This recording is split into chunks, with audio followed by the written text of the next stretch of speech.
Hey everybody, Johnny B. Good here. Greetings from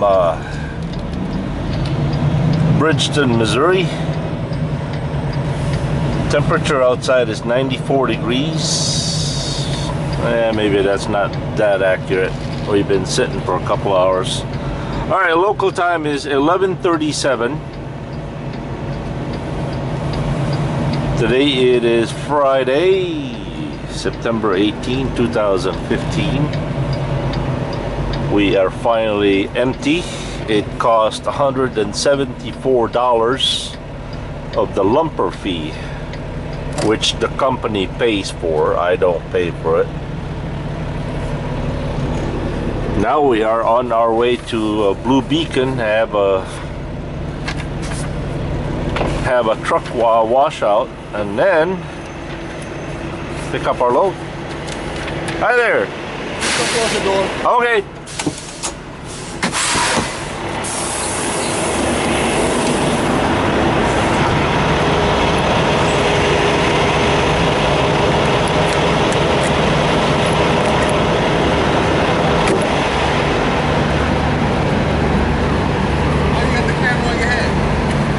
YouTube.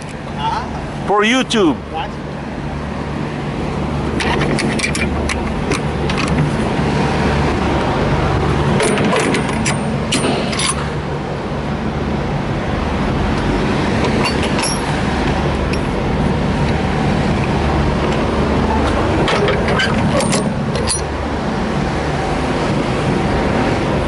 As you can see, I've slid my tandems all the way to the back, because Budweiser requires those tandems to be slid all the way to the back.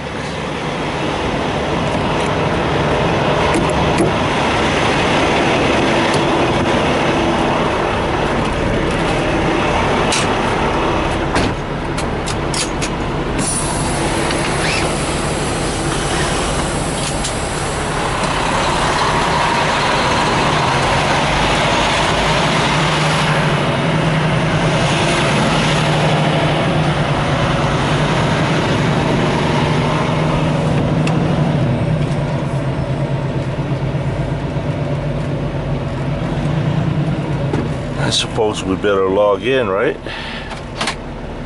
All right.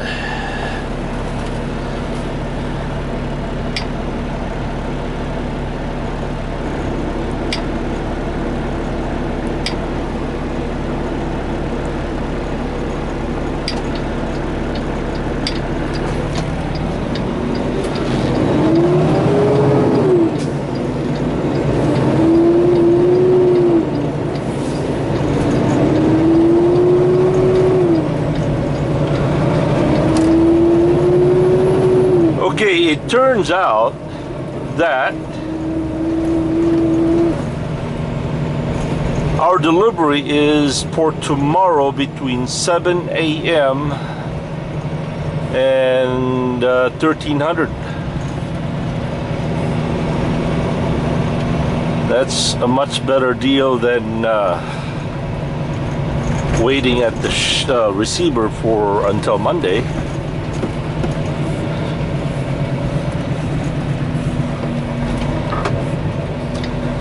So that's the goal right now, is to get a go to the Flying J, which is 23 miles away, get a washout, go pick up the load, and head straight through to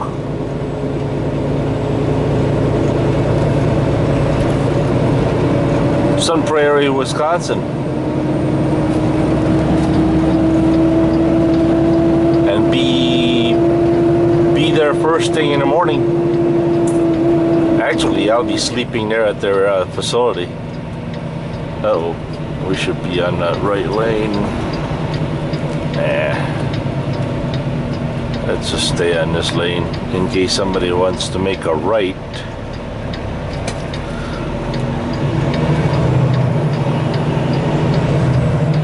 And of course they don't.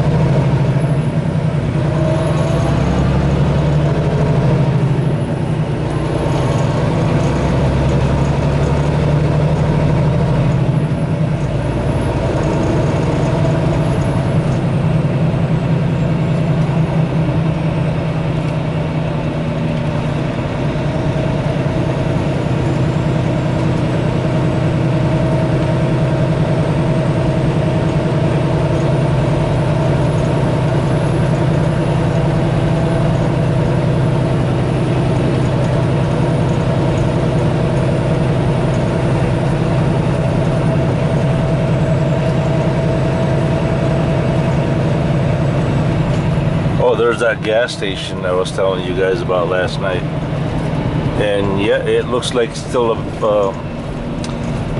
abandoned, still closed.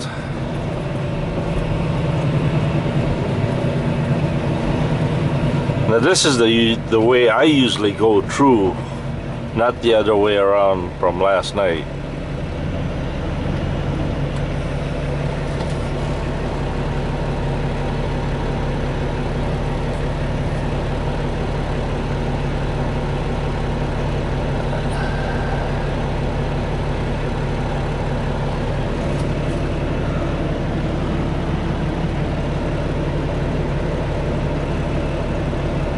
Let's go, Blue.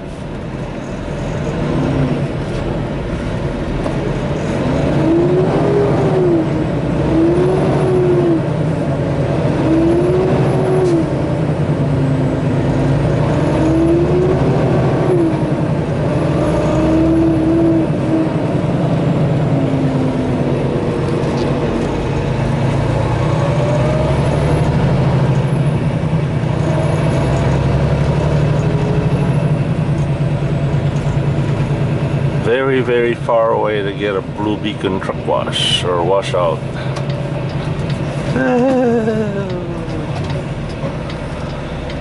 Ford F350, supposed to the F150.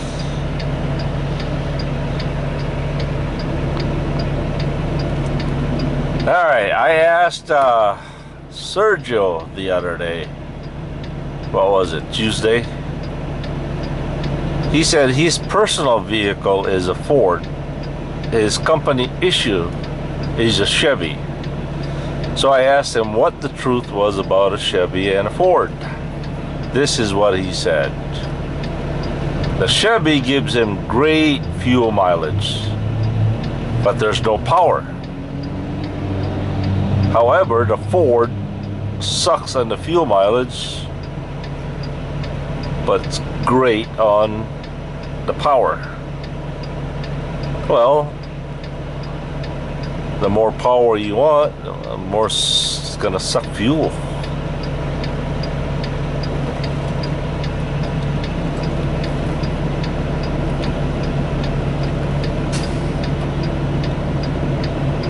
Just like the better things in life usually cost a lot more. Not always.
I'm going to ask whether we are eligible for a truck wash.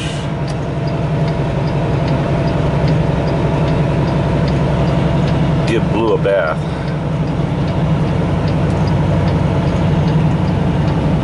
Oh, look at that beautiful husky.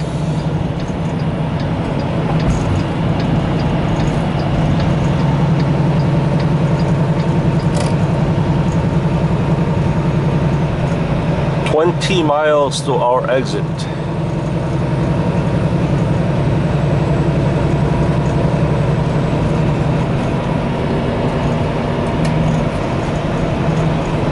McDonald.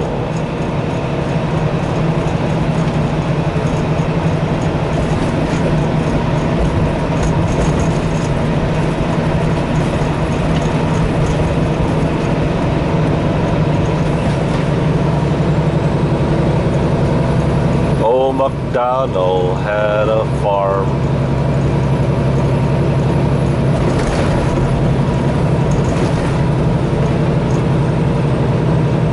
Old MacDonald had a farm.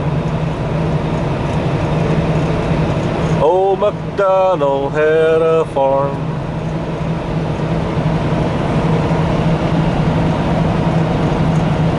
Old MacDonald had a farm.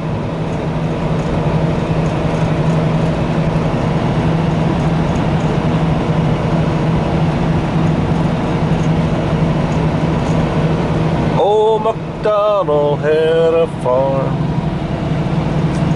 Wouldn't it be great if they just laid it on a flat side?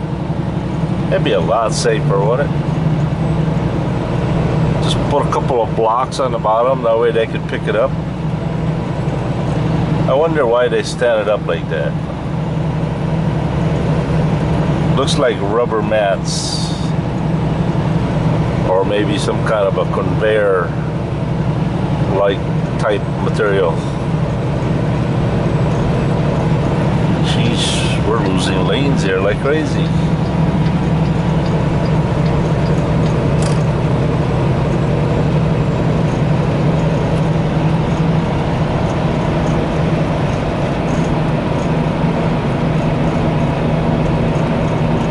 Chain a little loose.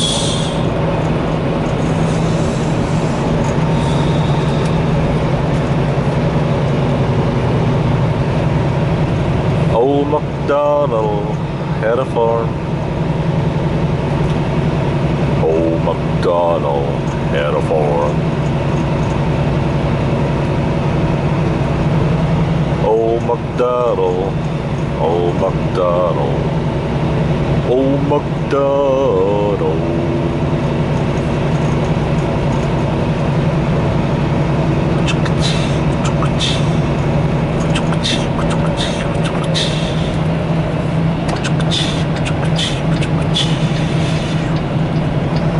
Old MacDonald. Old MacDonald.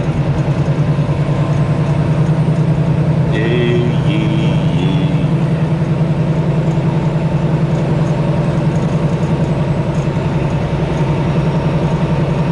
MacDonald had a friend named MacDonald. E-I-E-I.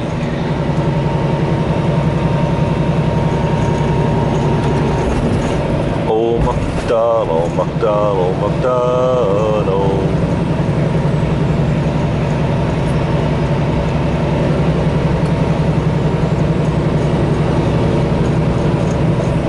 Okay, one of you asked, what happens if I take a 30-minute break? Does that count against my clock? No, no it doesn't. And yes it does. What a very complicated question. Alright, here's 3 clocks. Imagine there are 3 clocks, okay? One clock is your driving hour clock, which is 11 hours. That is if you had a full reset. You had 11-hour clock, then you have the second hour is the 14-hour clock, and the third clock is your 70-hour clock.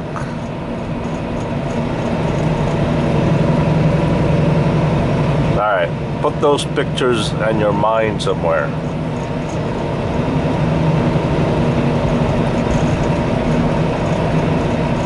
Now, we're going to use the horse race analogy. Okay?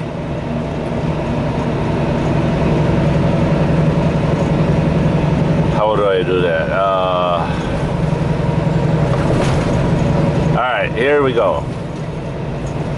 The first horse runs on 11 hours. 11 hours. The second horse You remember in the old days where they had those, on the carnival, they had those figure-like horse that runs on a wire. They go, and then they advance like that. Okay. Let's just say you start in the morning, you clock in.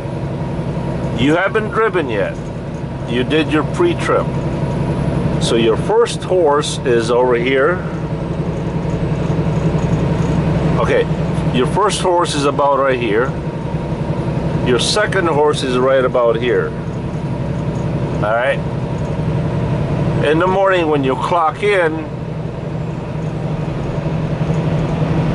you're doing your pre-trip, your 11-hour horse is still standing by. It did not move because you didn't drive. Right? Your second horse, which is your 14-hour rule, as soon as you logged in,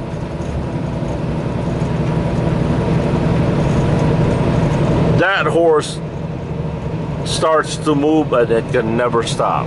It doesn't stop. Let's just, for example, you clocked in for 1 minute, then you went off duty. Your first horse, which is your 11-hour clock, driving hours, doesn't move. Your second horse, even though you only used 1 minute and you went off duty, that 14-hour rule horse is already on the move. It can't be stopped.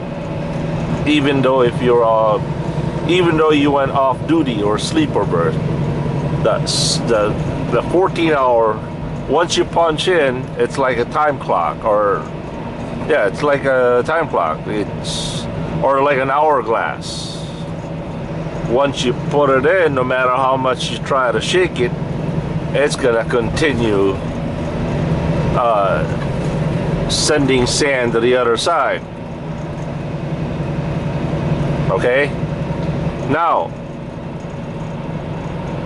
there's a point where this 14-hour rule is going to continue and matches to your driving hour course, and pretty soon those two horses are going to run together.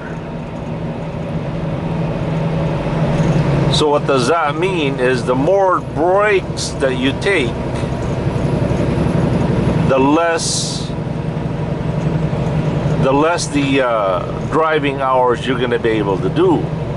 But on your third horse, which is your 70-hour clock, even though your 14-hour rule horse is moving, the 70-hour rule doesn't move because you're not using your hours for anything. I told you it was going to be a very complicated issue.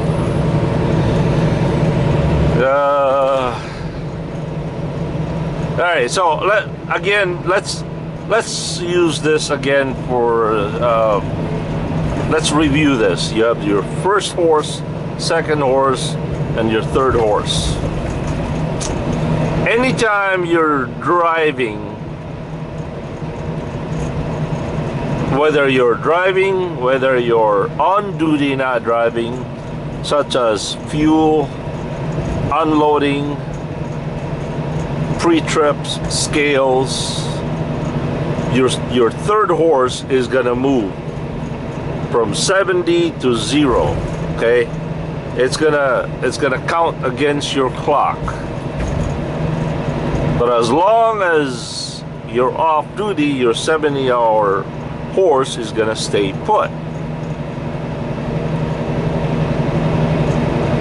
Now, even though your 14-hour rule is moving, but you're off duty, your 70-hour horse does not move, does not deduct out of your time. And Another scenario. Let's just say I drove for 5.5 hours, right? Your first horse, which is your 11-hour driving rule. Your second horse is way over here, which is your 14-hour horse. As soon as you punch in, even though you haven't driven, let's just say you showed in a 10-minute pre-trip. You haven't driven yet.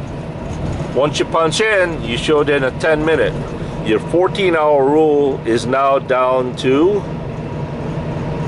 13 hours and 15 minutes available to accomplish that 11-hour driving.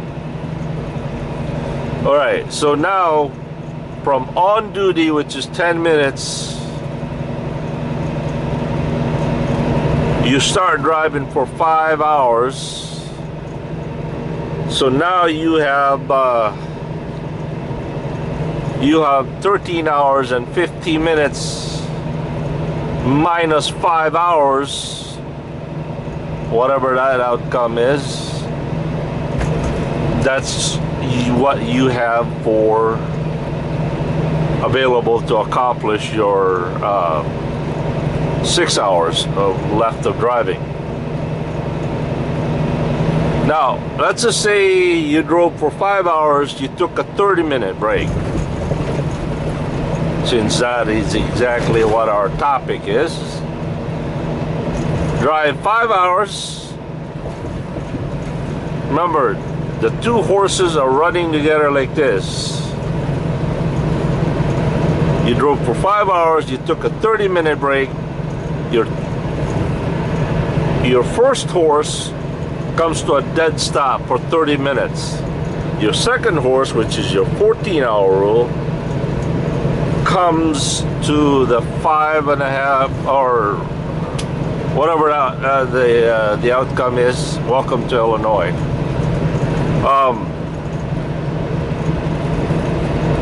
So you took a 30-minute break, even though your 11-hour rule horse is come to a dead stop. Your 14-hour rule is still keep on going. Now let's just say you took a 30-minute break, right? So your two horses are running together like this. Now your 30-minute break is up. You punch in. Now the two horses, remember the first horse was, the two of the horses were running together. The first horse comes to a complete stop. The second horse still continued this 30 minutes. So you had 13 hours and 50 minutes minus 5 hours that you drove. Now minus 30 minutes of your 30 minutes that you took a break from. But here's this, the third horse is like this. As soon as you punch in for your pre-trip, your 70-hour rule went to 10 minutes, deducted from your 70. So it was 70 minus 10 minus 5 hours of driving. But as soon as you take a 30-minute break, even though your second horse was still running for 30 more minutes, your 70-hour rule horse did not move.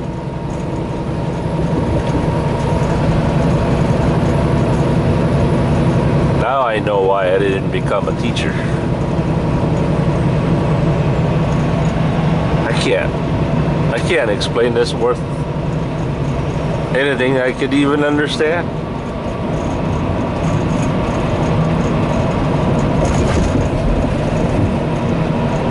There are so much more to this than a rocket scientist could explain, I tell you. It's like the IRS.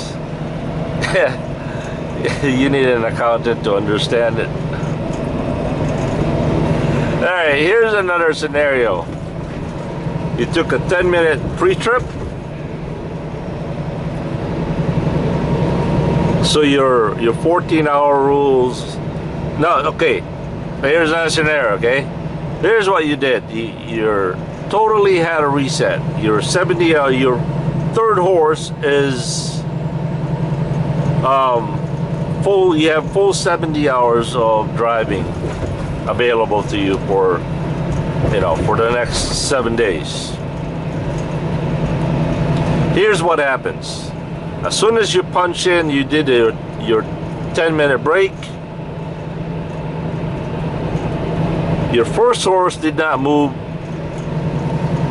Your second horse started to move, and your third horse, which is your 70, was moving with your 14-hour rule, your number 2 horse.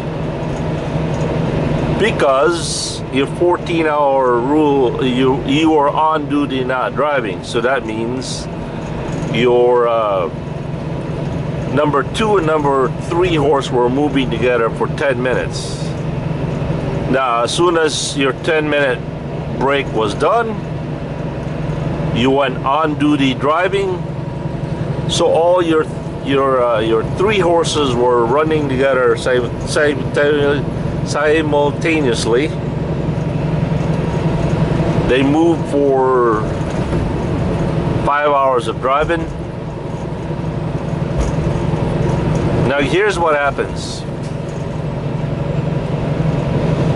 As soon as you drove for 5 hours,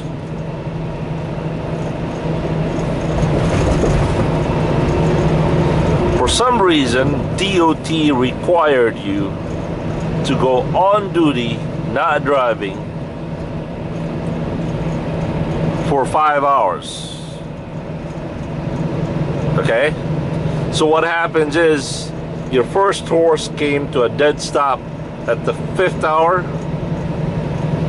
Your 14 kept on going, and your 70 kept on going, minus the 10 minutes, minus the 5 hours you drove, minus the 5 hours on duty, not driving.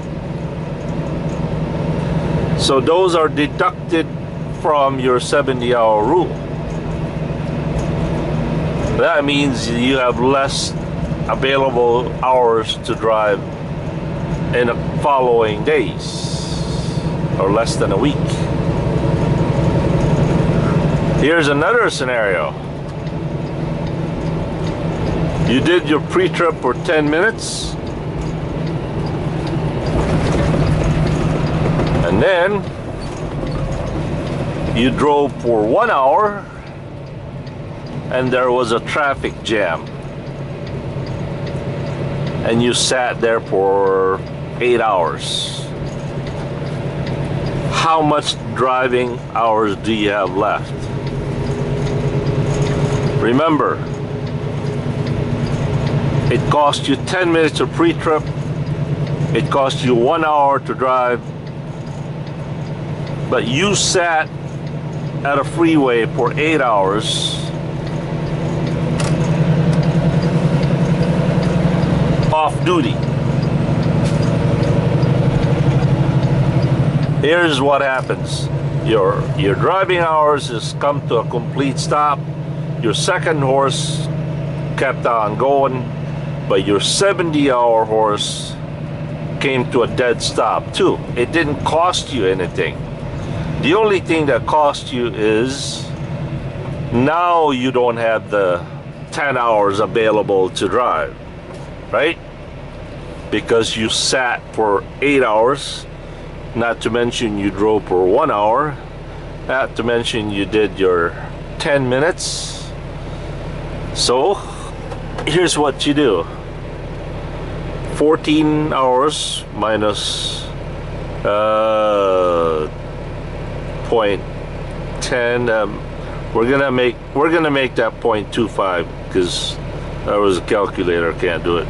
Minus 0.25 minus 1 hour of driving minus 8 hours of sitting. And now you only have 4 hours and 75 minutes, 1 hour and 45 minutes available to drive. So you sat at a freeway for 8 hours.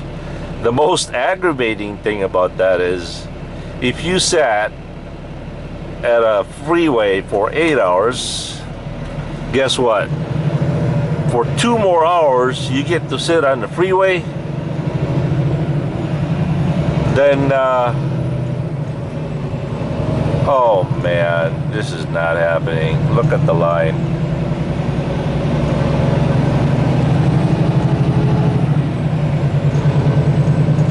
Oh boy. That's gonna at least be 3 hours right there.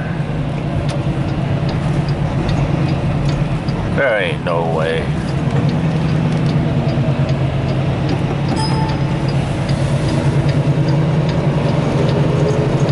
So anyway, you sat on the freeway for 8 hours. You might as well sit for 2 more hours. Then you can complete your 10-hour break. So, well, sometimes time will not let you do that because of time constraint. We're gonna go find somewhere else to get a washout. I think there's a washout by Budweiser. I hate going there, but we have no choice.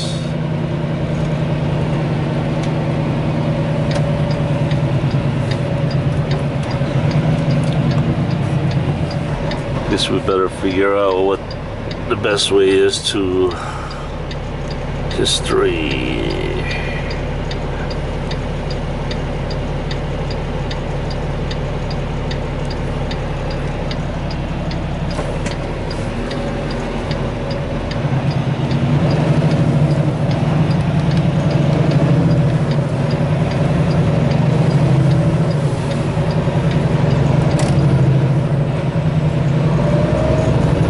Here's a scenario. You sat at a freeway for 9.5 hours and the state trooper told you that, well, we gotta go. I said, but sir, I gotta finish my 30-minute break. 30 more minutes, then I'll be finishing my 10-hour break. He says, well, if you sit here, I'll let you finish it with a big ticket. Then what? You're gonna have to drive your truck somewhere and do another 10-hour break. Ha ha ha. Hey, we'll catch you guys later. Peace.